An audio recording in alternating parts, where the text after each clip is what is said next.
My name is Pulungan. I'm not a technician, I am an architect.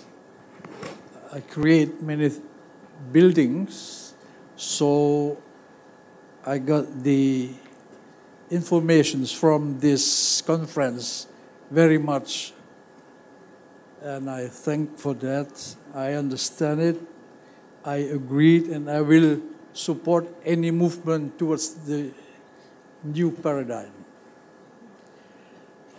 I come from Indonesia, a country where the equator is going through.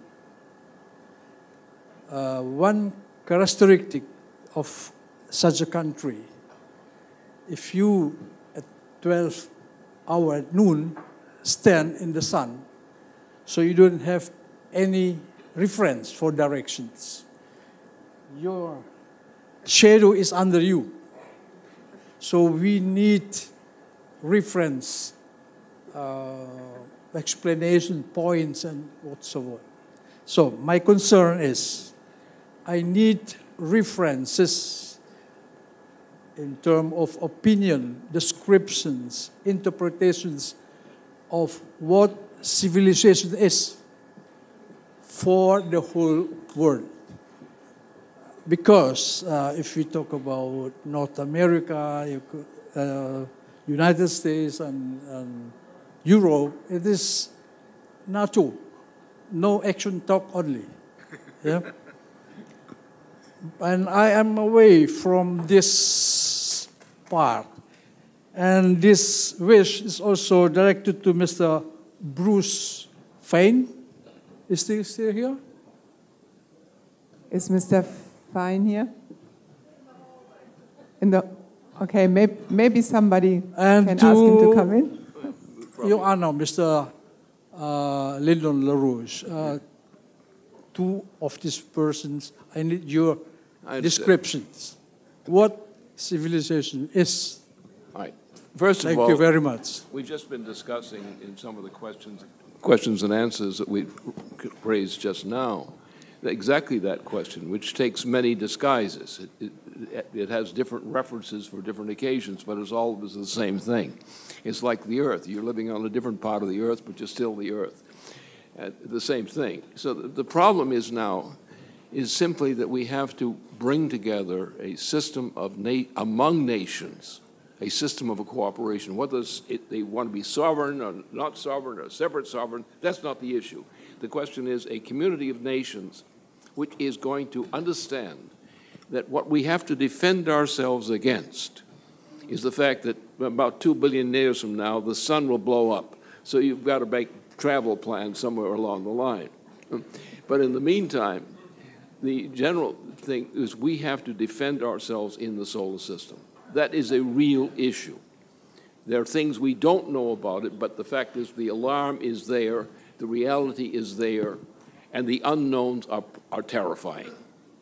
Therefore, since we can do that, mankind can take measures to defend Earth against asteroids and so forth.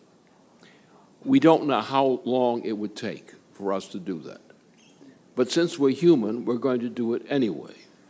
And therefore, what we need among nations, whether they are joined together as common nations or as separate nations, we must have a fraternity among nations and peoples which recognizes the prime enemy of humanity is the threat to Earth right now.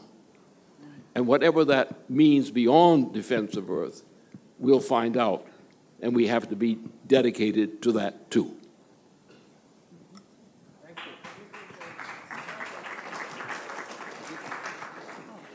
Jean Trébuchet, Solidarité et Progrès. Hello. Okay. I'm responding to the question of the definition of civilization. Obviously, it's a proper question since I'm running the Civilization Genome Project, so I need to know what I'm examining. Civilization is what I define as organizing the species in a way that rises above the animal-like existence which craves and finds gratification in our passions, money, sex, domination for the sake of domination, and creature comforts.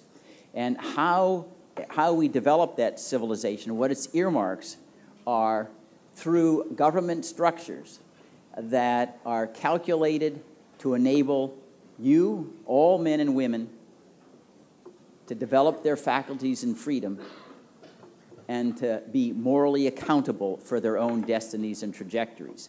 That is civilization, the process by which we organize and fracture power so that each of us is morally accountable for our destiny and develop our faculties. That is civilization.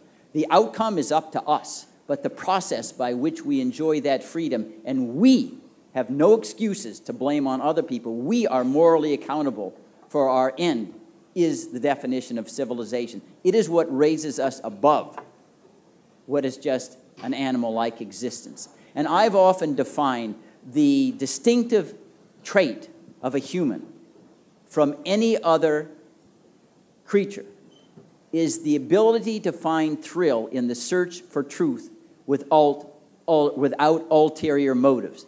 Searching for truth and understanding of why we're here without ulterior motives, not because it makes us rich or famous or gives us power, but truth for its own sake. Why are we here? What can we do to make the world a little more gentle?